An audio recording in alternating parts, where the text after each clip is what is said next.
اگر وہ یونس تسبیح کرنے والوں میں شامل نہ ہوتا. عظمت دیکھیں تسبیح کی.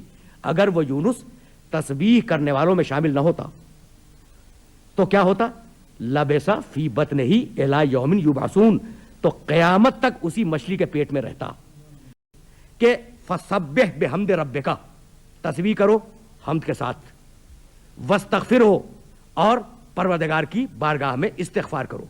خدا کی قسم اس سے بہتر فارمولہ استغفار کا اور دعاؤں کو قبول کروانے کا ممکن نہیں ہے جو اس آیہ مبارکہ میں موجود ہے.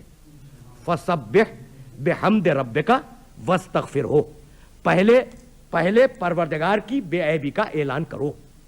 جب پروردگار کی بے عیبی کا اعلان کر لو تو اس کی حمد کرو، اور جب حمد کر کے اسے راضی کر لو، تو اب استغفار کرو. تو چونکہ اس کی رضا تم سے قریب آ گئی ہے تو اب تمہاری مغفرت کا امکان پایا جاتا ہے. بھائی اس بات کو ذرا سا میں اور واضح کر دوں تاکہ یہ بات آپ کے سامنے کھل کر آ جائے.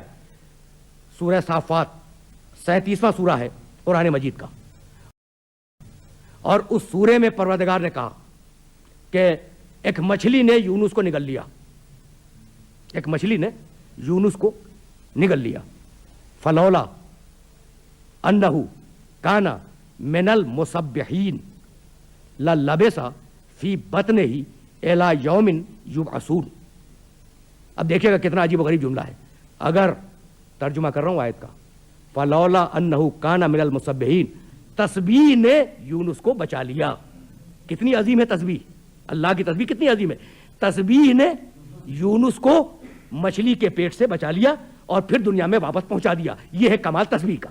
اب وہ تسبیح کیا تھی یونس کی؟ گفتگو تمام ہو گئی. اب وہ یونس کی تسبیح کیا تھی؟ تو دوسری منزل فکر پر پروردگار عالم نے یونس کی تسبیح بتلائی. لا الہ الا انت سبحانک انی کنت من الظالمین. بھائی عجیب و غریب مرحلہ فکر ہے. اب دیکھیے یہ تسبیح اگر سمجھ میں آ گئی تو میں سمجھوں گا کہ میرا آج کا پیغام مکمل ہوا اور میری گفتگو تمام ہو گئی. لا الہ الا انت، پروردگار کوئی معبود نہیں ہے، فقط تو معبود ہے. سبحانک، اور پروردگار تو ہر عیب سے پاک ہے. انی کنت من الظالمین، اور پروردگار میں واقعاً ظالموں میں تھا اور مجھ سے ظلم ہو گیا. قرآن کہتا ہے اس آیت کے بعد پروردگار کے جملوں کو کوٹ کیا قرآن مجید نے کہ ہم نے یونس کو غم سے نجات دے دی، ہم نے یونس کو بچا لیا، ہم نے یونس کو نجات دے دی غم سے، اور ہم نے یونس کو بچا لیا. بھائی فارمولہ کیا ہے؟ کس بنیاد پہ نجات دے دی؟ لا الہ، پہلے سارے باطل خداؤں کی نفی کرو. الا انت، پھر اس کی بارگاہ میں ہدیہ عبودیت اور ہدیہ بندگی پیش کرو. سبحانک، پھر اس کو ہر عیب سے مبرہ قرار دو. جب 3 مرحلوں سے گزر لو تو پھر کہو انی کنت من الظالمین، پروردگار میری دعا کو قبول کر لے اور میری توبہ کو قبول کر لے. تو اگر ان 3 مرحلوں سے گزر کر تم اس کی بارگاہ میں جاؤ گے تو تمہاری دعا کا اور تمہاری توبہ کا قبول ہونا حتمی اور یقینی بن جائے گا.